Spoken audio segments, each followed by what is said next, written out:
Everyone, good to see you. Big week, Reconciliation Week, the Indigenous round. I want to ask you two first. What is the significance of this week for you personally? I mean, how do you feel about this week when it comes around each year?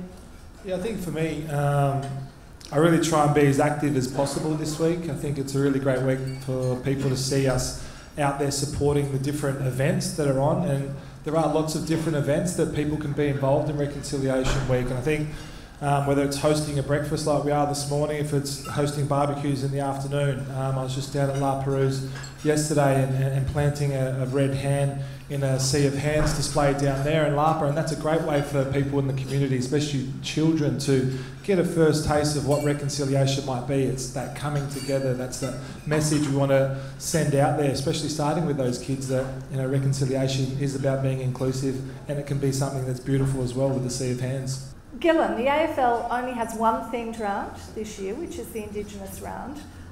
For the first time, all the teams, I think, are going to be playing in Guernseys, Indigenous Guernseys, yeah? Yes, Jamie. The best one, the Swans, of course. I think it is. We were talking about that last night. It's the Swans, I think, is fabulous. St Kilda is good, and I think Fremantle's is amazing too.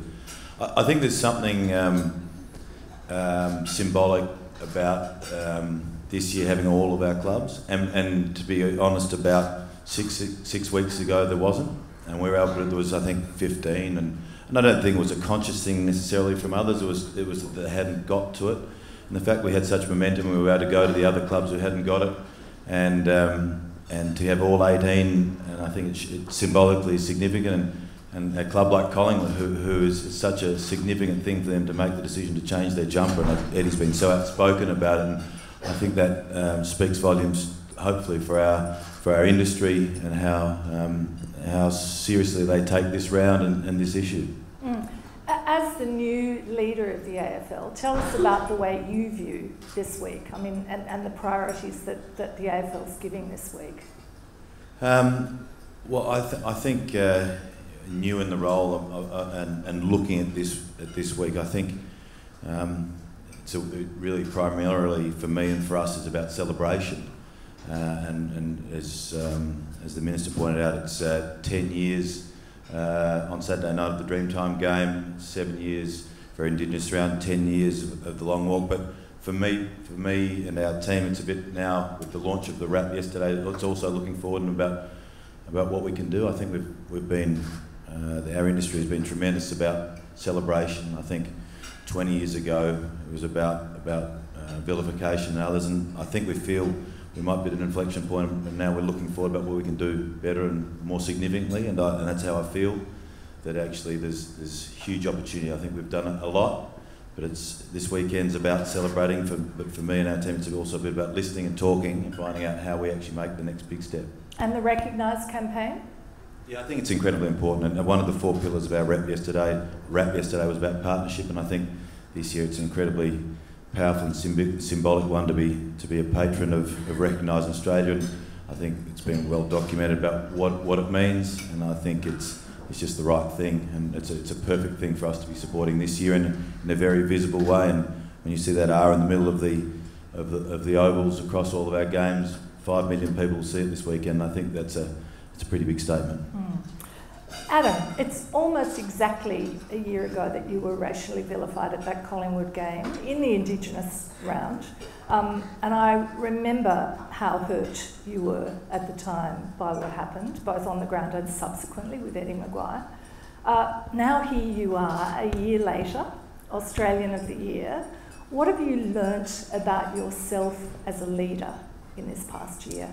Yeah, I think the biggest thing I've learnt in the last year is that I should keep standing up for what I believe in, because I've had fantastic support, not only from family and friends, but from the wider community, that the things that I do believe in are what other people believe in as well, and they want to see changes in those areas as well. So I think for me, I've just got to keep trusting myself and believing in what I'm doing, and that even though it's going to be a long, hard battle, people are there to support and people are there to encourage me on that battle as well. So I definitely don't feel alone in this journey, and it's great to know that. And I think the last year has really given me that support to keep pushing forward.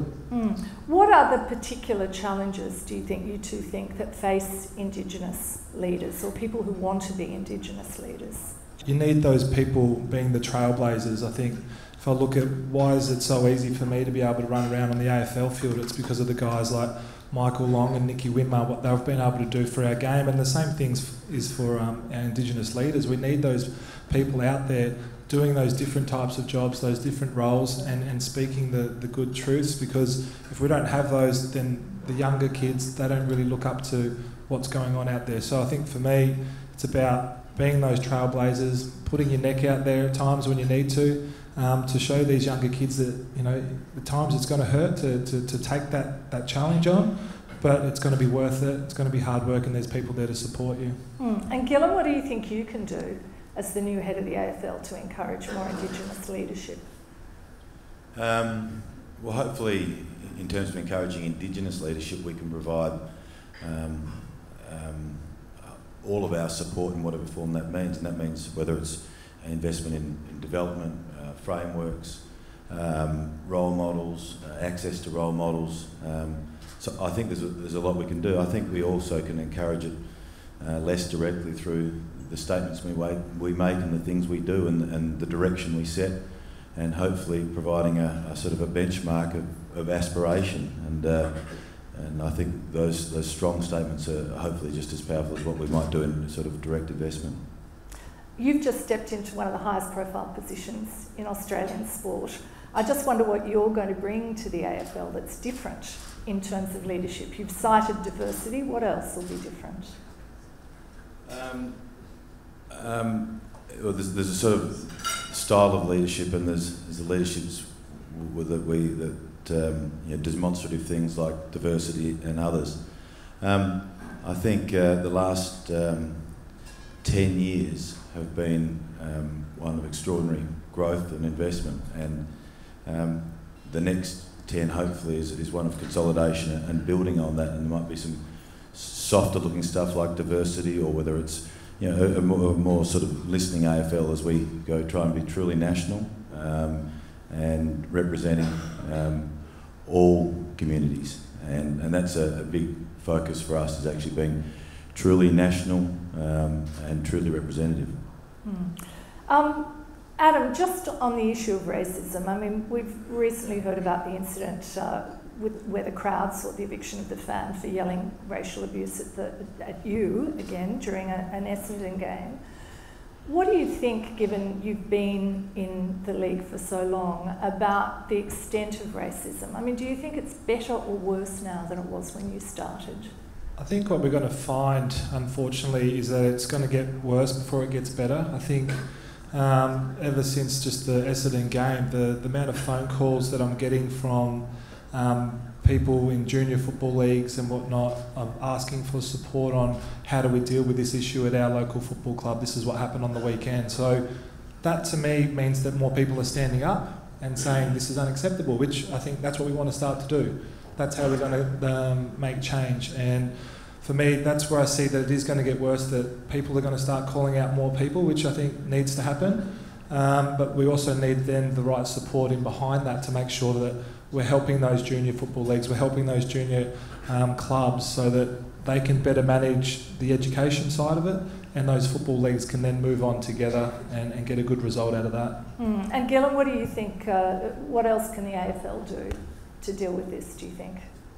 I think we just continue to stay resilient and focused on the issue and not shirk it at any point.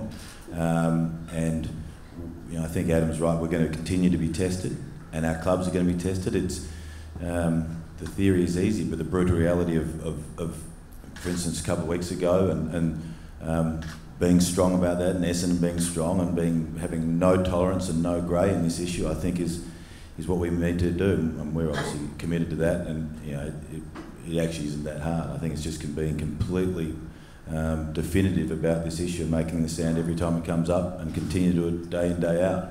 and I think we'll make yards every week, every year. We hear about sanctions for fans and sanctions on the field and so on. What about when the president of the club delivers a racial slur? Should there be tougher sanctions then?